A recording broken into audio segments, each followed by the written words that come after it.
How's it going, everybody? And welcome back to episode number 26 of the Flight Time Podcast. I am your host, Billy Kyle. Joined with me, my co-host, of course, is Ken Dono.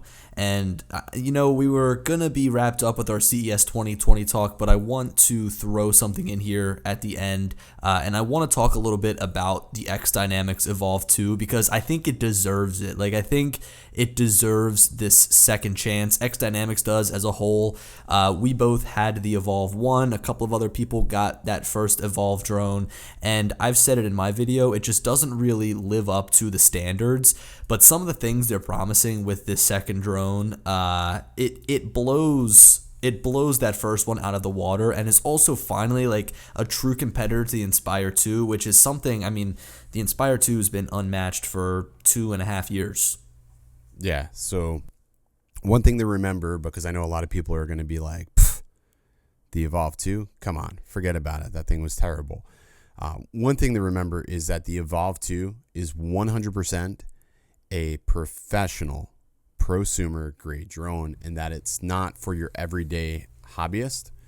So I think that's important to remember when we're having this conversation, and that, a lot of the major gripes that I had with that drone, they were able to resolve. And I think they went ahead and dug really deep and didn't overly change the drone, because a lot of times when a company goes back to their drawing board, they change the whole design, they change everything. And sometimes it's not always for the better, but I feel like what they did with the Evolve 2 was more or less practical. They really streamlined everything from what I can see, just from what I've been, looking at. The whole body seems streamlined. The controller seems streamlined. The legs on the body seem more streamlined. And I think that's not even the main talking point about this drone. It's the specs. It's the specs of the camera. It's the specs of the actual drone itself. And while it delivers on these really great specs, it all comes in that package, the size of about, maybe I'd say a little bit bigger than a Phantom 4. It's definitely bigger than a Phantom 4, but you're getting something that the Inspire 2 delivers in a much smaller drone. They ship this thing inside of a backpack, and you get a lot of the really great things that come along with these professional level drones. So Ken, you said that it's prosumer. I don't think it's prosumer. I think that it's straight up professional. If you fly a Mavic 2 Pro and that's all you need, you shouldn't even consider really buying the Evolve. It's not really in that same class. It's a very big drone. People think that it's bulky, but for what it offers, that bulk is totally worth it. So, well, let's think what prosumer is, though. What is prosumer? Prosumer is the yous and me's of the world, because while we do this semi-professionally, we're also creating content online. So a prosumer drone can fill a lot of different voids. It's for that casual, that flyer that, hey, I want to take this and go fly, do something, leisurely. Maybe it's for myself, not for a client. But then you can flip back over to the pro side, again, with those different lenses and different options that the drone it offers in itself. So, it's one of those things, Inspire was always touted as a pro level drone, but it's actually their prosumer line. It's a step up over Phantom line. I don't know. It's just an awkward niche, I guess. Yeah, I would say that if anything, it's the very highest level of prosumer, just kind of touching professional. So what is your favorite thing about this drone? With all the specs that they've touted, with everything we've seen from it so far, what is the thing that you think is going to make this drone a game changer? My favorite thing by far is the Micro Four Thirds sensor. I think that's by far is the biggest game changer. Is the fact that everybody's like, I want a 1-inch sensor on a drone, but it's Micro Four Thirds is always sort of lurking in the background, and the fact that it's going to be capable of filming in 4K 120 frames per second. That's almost unheard of on a drone today. I don't even think the Inspire does 4K 120.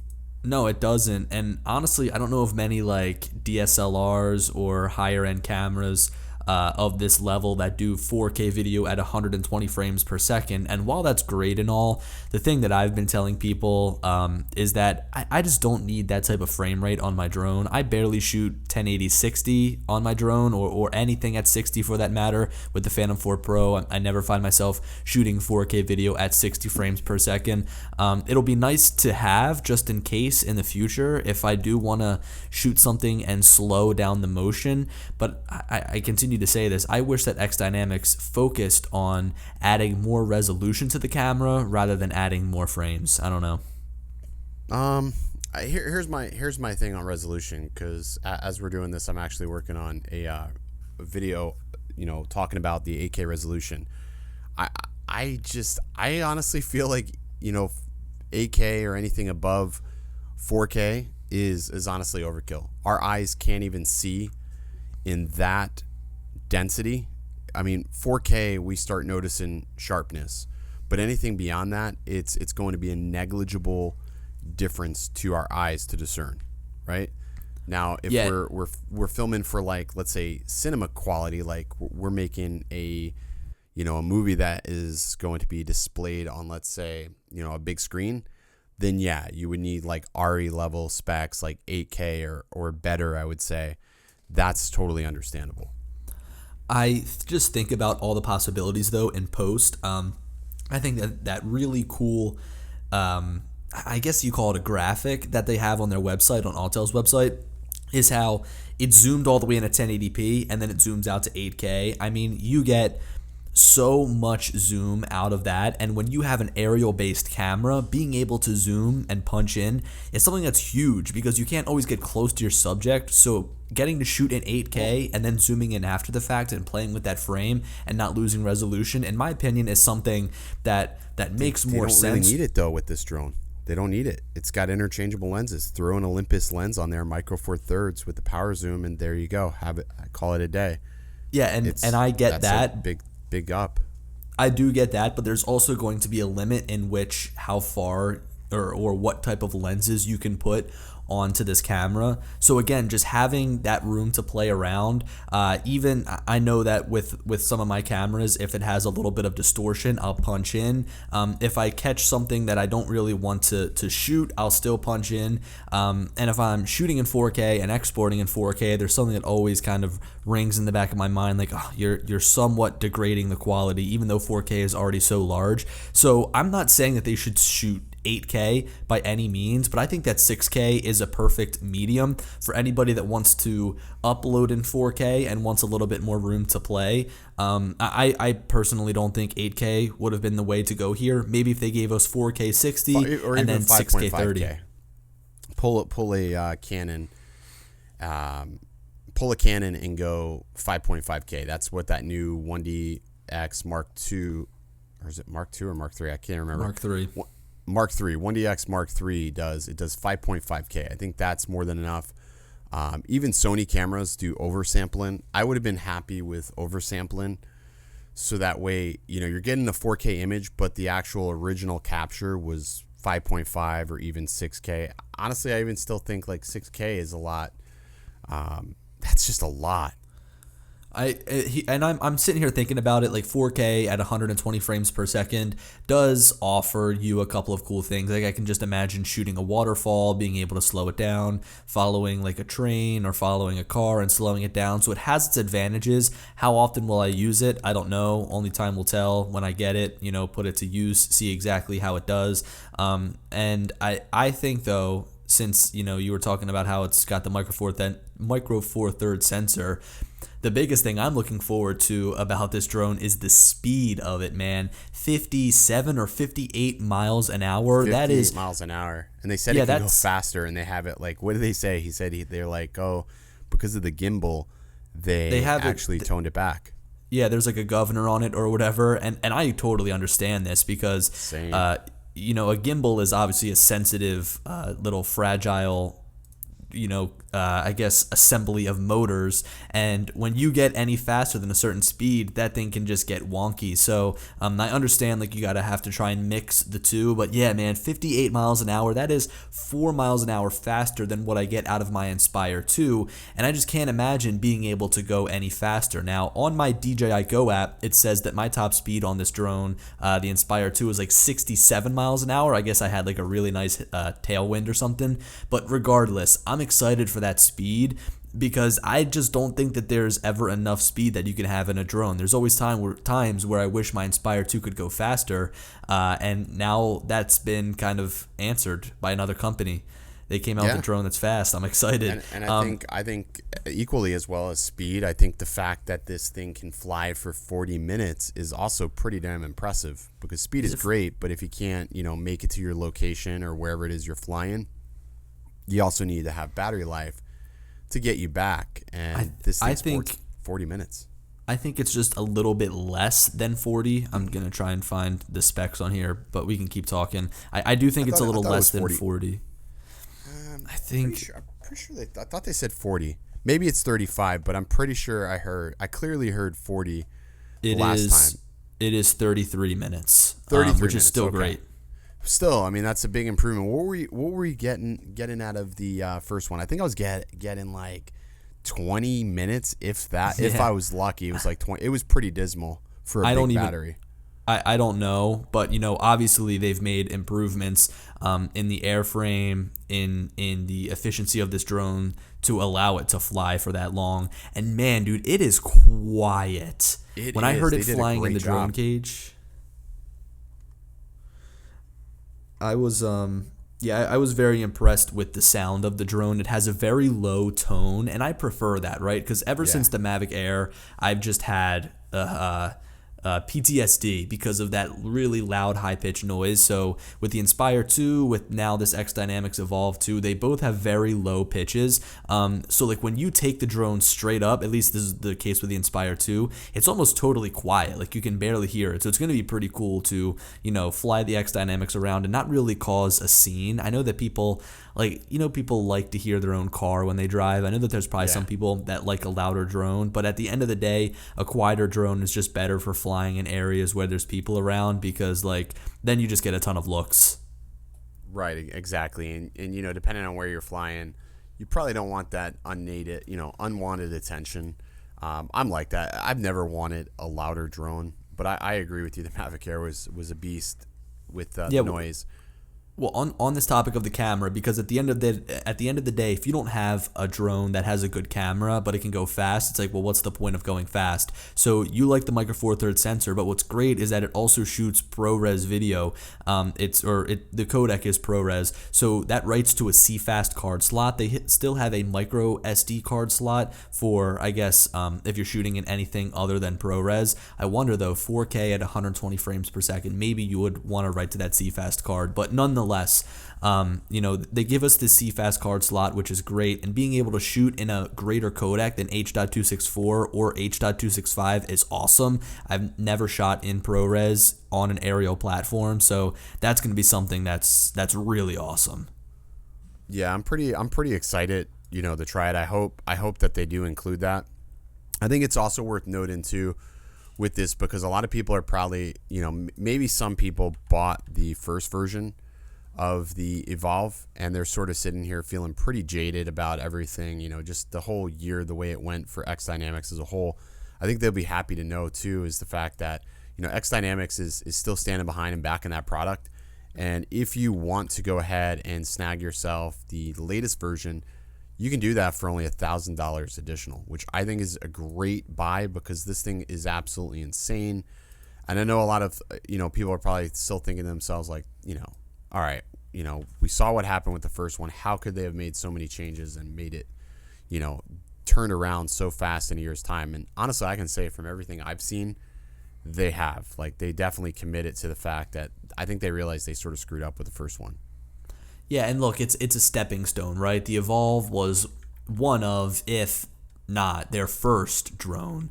And they did a lot of things right, but there was just a lot of silly things that could have been done so much better. And I think that it took that first drone to come out for them to learn. And I think that at the end of the day, that's what it is. It's a learning experience. I'm also really excited for that 11-kilometer range, because I think that the worst thing about the Evolve that made it almost unusable was its lack of range, as well as the horrible interference, which, they told us that they actually designed their own transmission system. So they designed their own antennas.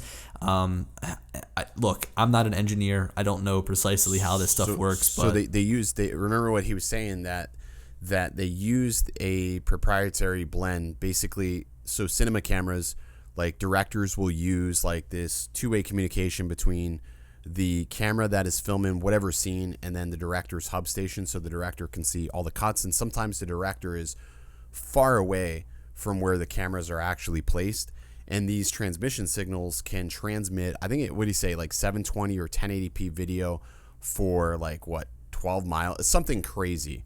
But they basically emulate it and built a similar transmission style. So it's going to be interesting to see if it can rival that of OcuSync, which right now I think is the industry standard when it comes to transmission signals. I do agree. And even though they give you that range of whatever it is, 7 kilometers, 8 kilometers, whatever it is, that range at the end of the day is great, but the interference is something that you really need to pay attention to, and it's nothing that you can, or it's nothing that these companies can describe as a number. It's just something that you get a feel for when you fly the drone. So while this 11 kilometers is great, you've got to kind of understand that it's just a number that was probably tested under perfect conditions. So we're not really going to know how that performs until we get it, or until other people get it, just because it's just a number at this point. What do you think of the controller, though? Because I think that at times it's awesome, but I also think at other times it's kind of big and clunky. Like, it's great, it's got the two different screens on there, but also it's like it's big. So here's my thoughts on the controller, because as I was walking around their booth, I saw two different controllers. So they had that commercial grade drone that was sitting out front, and I'll talk more about that in a moment. But the controller on the Evolve looked better. It was definitely a drastic improvement. When I first picked up the controller on the Evolve 1, I felt like it reminded me of like something like Dell computer Alien would make. Like, Alienware.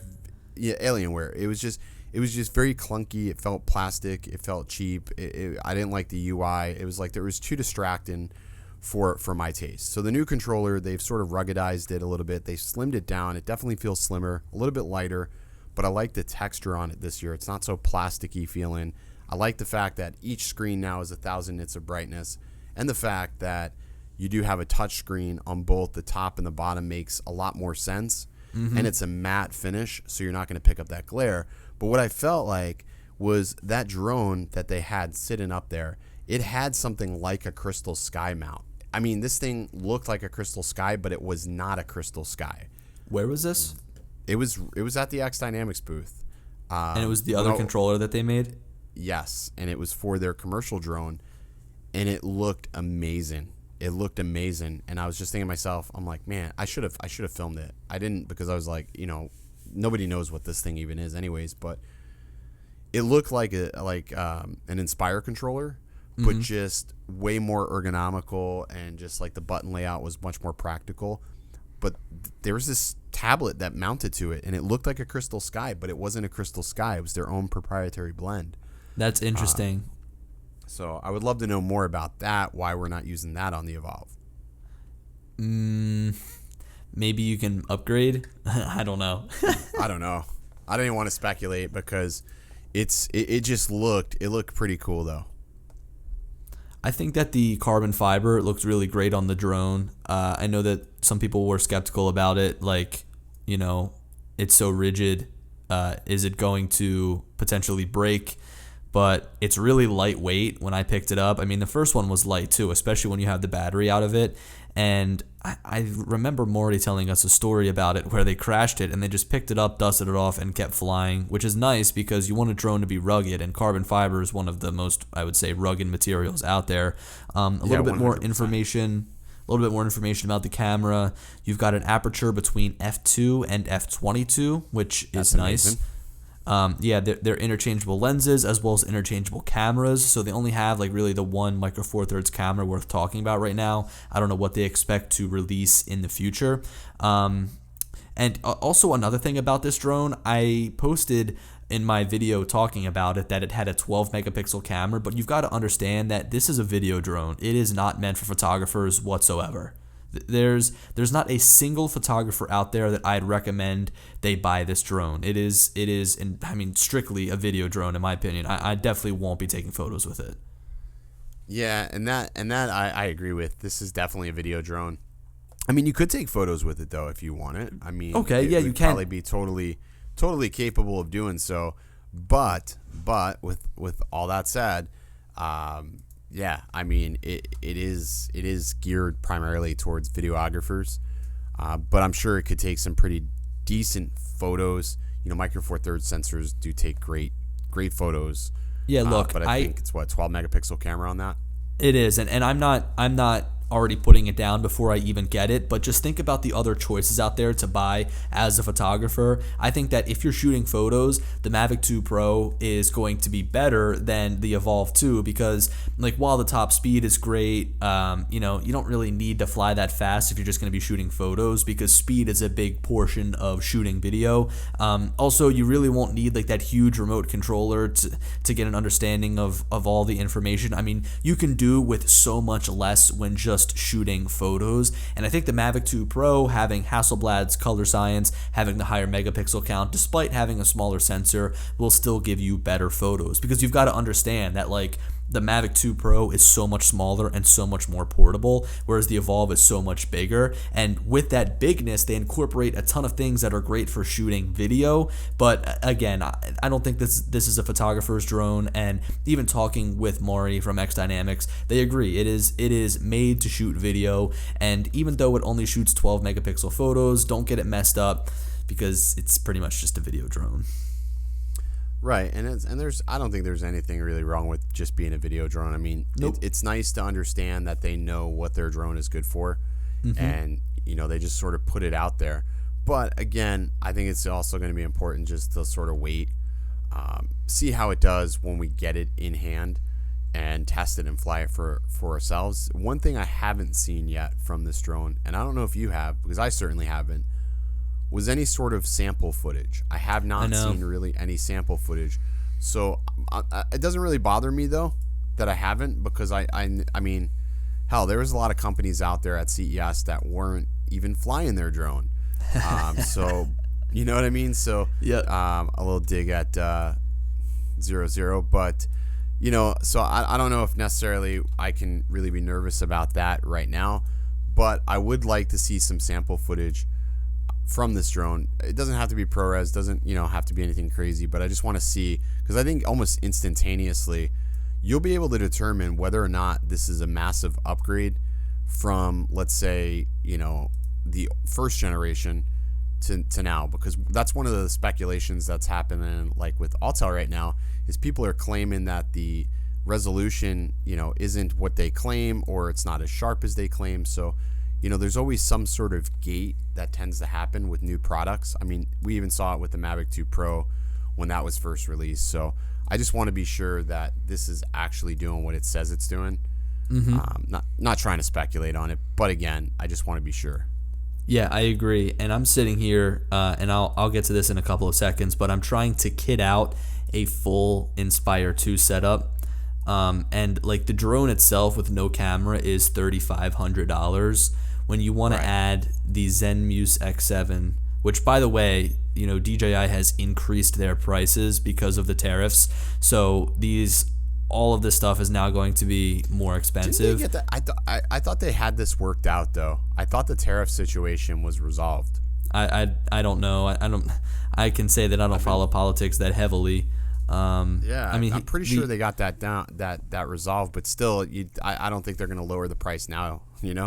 Like why? They just raised it up. Here's the thing about the X7 is that this is technically a better camera than what XDynamics offers with the Evolve, but just for fun, the X7 is $3,100. So I'm going to add that to the cart. And then I'm also going to add, because I don't believe that this comes with a lens, I'm going to add all the lenses that it comes with, which is a 4-lens kit. It comes with the 16, 24, 35, and 50 mil. We'll add that to the cart. Oh, I've actually got to add that with it. So let's see. So I've now added the drone itself. I will remove, let's see. No, I think that we're good here. Okay, so the X7, the Inspire 2, and all the lenses costs $11,307. And oh yeah, that doesn't even include the $1,500 you would need in licenses. So, the X5S is also $2,200. You're spending a lot of money for the Inspire 2, and I think that it offers a lot of really great things over what the XDynamics offers. I mean, it's got an onboard SSD instead of CFast, if that's something you'd prefer. Also, you've got a dual battery system, so if one fails, it's redundant. You can hot swap them if need be. You've also got more cameras at your disposal, so you can choose between different cameras rather than just use the one that XDynamics has for now. Also, you've got the ability to fly with 2 pilots, so the Inspire 2 certainly does have its benefits over what XDynamics offers with the Evolve 2, but man, you're going to be spending over $10,000 to get the same thing when the Evolve costs what, $3,700? Yeah, so the Evolve, it's $3,650 plus tax or whatever they're going to do with that, and you are basically getting a maxed out Inspire 2 to a certain extent, but the value proposition right at acquisition is so much better on the Evolve than it is on the Inspire. And the Inspire is now what, 3 years old, 4 years old? I think it's it's coming up. Losing my voice. It's coming up on 4 years old. And also, as I sit here and look at this cart, how I've got the drone and the camera, just thinking about it, I could probably add 2 more batteries because you would need more batteries. Also, I'd have to add an SSD, which the 480 gigabyte SSD for the Inspire 2 costs $1,040. Also, I would need the SSD station in order to get all those files off and onto my computer. So you really need a lot to make this thing work. Yeah, it's funny too because my buddy Jake that lives in South Florida, he films like yachts and stuff. He bought that maxed out. Like he's got all of that. He's got to be in pretty deep, almost upwards to 17K, I would imagine. Yeah. And it's just like it's like this, you get the Evolve. The only thing you would lack with the Evolve or be missing on would be the fact of those dynamic shots, those really dynamic shots that you can get because the legs fold on the Inspire. Mm-hmm. That would be the only thing I can see that you'd be missing, because sometimes I go back and I watch videos that we've shot where you were ripping on the Inspire. Yeah. And some of those shots that you can get with an Inspire are very, very FPV like, and you wouldn't be able to necessarily pull those shots off with the camera drone. Yeah, I totally agree. I think that it's really great that the camera on the Inspire 2 can rotate around sort of like 360 degrees, although it ends up hitting an end point and then you have to start going the other way. It actually has this feature called it's coming in as a blank. It's like quick turn or something like that, where the drone is flying and if you're rotating that camera around, have you seen this? On the Inspire? Do you know what I'm talking about? I don't. It's honestly horrifying to see. So if you're flying forward and if you begin to rotate the camera around, as the camera begins to reach its limit, because it can't continue to just spin around 360 degrees, it comes to a hard limit. It knows that it begins to come to that limit, and the entire drone does a full entire 360 to give it more room to keep spinning around. And the camera keeps looking the same way. What does that look like when you're watching that? There's no shake. Honestly, I have it turned off and I really haven't played around with it all that much. So I don't even know if it's something you can do when you're flying like full speed in sport mode. It's something I'd love to see, but I almost am afraid that the drone would like fall or something like that. I don't know if it slows down before it does it. It's a feature I haven't really tested extensively because I'm almost afraid to. I've seen some people try it out at slower speeds though, and just watching it looks really scary and it looks like something I probably wouldn't wouldn't want to do. So yeah, I don't know. That is pretty interesting. But I've been looking at getting a new camera for my Inspire 2, the X7, and just looking at just the cost of this at almost $8,000 is like making me sick. That's just insane, the price. I mean, oh man. I mean, the I can't even wrap my mind around purchasing something that costs that much, and I get it. I mean, I use my gear professionally. I mean, I guess one of my use cases would be for the Evolve would be, it's a poor man's Inspire, I guess, even though it's like $3,600. But when I show up to it a shoot like, and I'm at $1 million listing or something like that, the Mavic is somewhat underwhelming. Even though like the footage I can get off the Mavic is great, people still look at it and be like, ha, toy. When I break out the Phantom, people are sort of like, okay, but everybody knows what a Phantom is. But you bring out something like the Evolve and they're sort of like perplexed. They're like, wait a second, what the hell is that? And then you combine that with the control. So it looks really professional. It can be deceptive. It can make you look like you know more than you do just because of what it is. But I think to me, the wow factor of the drone is impressive. Honestly, I award them with the comeback drone of the year because they really went back to the drawing board and just literally systematically fixed every single gripe. For everything we had a complaint about, they had a response at CES, which is incredible. I know, and it's true that they were listening. They listened to everybody, even Ken Herron with his video where he... It's funny. I'll even tell you, they knew, remember Dan, Drone Worship, right? He was lighting them up on Facebook, and I think it was Max knew exactly who he was. And it's like they listened to everything, good, bad, and different. Doesn't matter who you were. They were listening to all facets of information coming in. Yeah, and that's pretty incredible. That's what you have to do. Like, nobody's going to know your product better than the consumers who already know what's out there in the market. And with XDynamics being a fairly new company coming into the scene, it's almost a no-brainer that they should be listening to what their consumers have to say. I feel like Skydio should have did this. Like, they should have had more of an open forum. Like, I feel like they half-baked listened to people when we first had the R1 and they were, people were giving their feedback on the drone, what they liked. I feel like they should have did a better focus group when they were thinking about producing the two, because I think what would have happened was the priorities of the drone would have been itemized a little bit better. Like, it probably would have still had the crazy great obstacle avoidance, but I think we would have saw like a foldable drone. We would have saw a drone with better range. We would have saw even an option to possibly fly, in lower light situations. But we got what we got because of the people who I guess they are focused on as their target market. Here is what I think is the greatest thing for these companies to do in the future is, if they're going to be making a product, a second product, a first product, go to the reviewers' videos, you, me, other people out there reviewing drones, listen to what they have to say, and then go down in the comments section and see what people are saying, see what people are agreeing with, see what comments have the most thumbs up. Because that's how you're going to get an understanding of exactly what people want, is by looking at the comments. I think that the reviewers do a great job at pointing things out and kind of getting the word out there and starting the discussion like you and I. I agree. But where it really needs to continue on is down in those comment sections, because that's where the majority of the people are, especially the dedicated people. And if those dedicated people give it a pass, then it's going to trickle down on everybody else who isn't a part of like the hardcore drone community that's inside of like the Facebook groups, and probably the people listening to this podcast. They're also going to put their stamp of approval on it, and that's just how you're going to make a good product. I mean, YouTube has become such a powerful resource.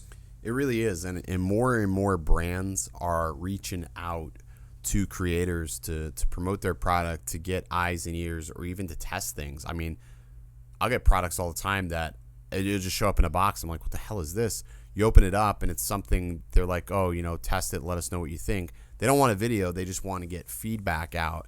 So, I think that's what sort of happened with the Evolve 1. The feelers came out. It wasn't good. They pulled it back from us. And, now here we are, Evolve 2, lining up to be released in May.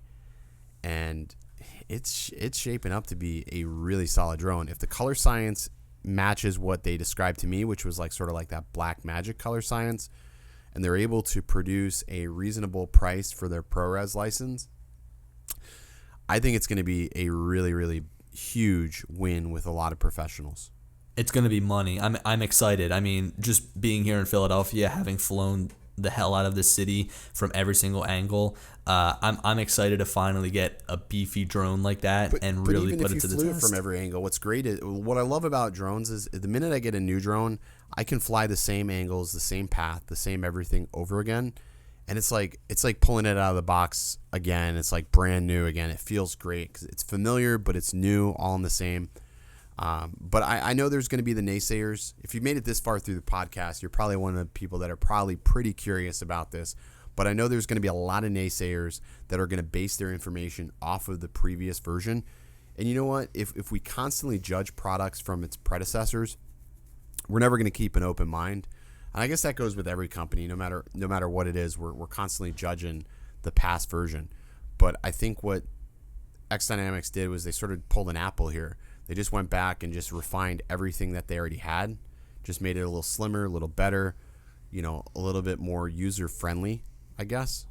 If that makes the usability of the drone has improved. So I agree. It'll be interesting to see. I'm really excited for May. I'm hoping that, they end up in our hands around the same time as the previous versions, because that's some of the prettiest time of year, I know, and Colors you know are what? starting to come back. I don't have that first Evolve anymore. As like a disclaimer, they sent it to us and then they asked for it back. So I almost want them to send me that Evolve 1 again. We tried keeping it though. We damn sure tried. We wanted to keep it.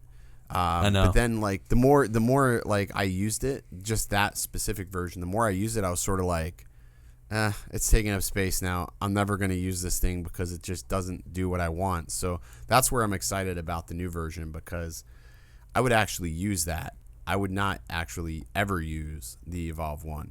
And you know what's great is it comes in a backpack. I mean, I can fit my Inspire 2 in a backpack, but it's a pain. Whereas this actually comfortably fits inside of a backpack that they give you. And that's another thing that they reworked. They reworked the backpack.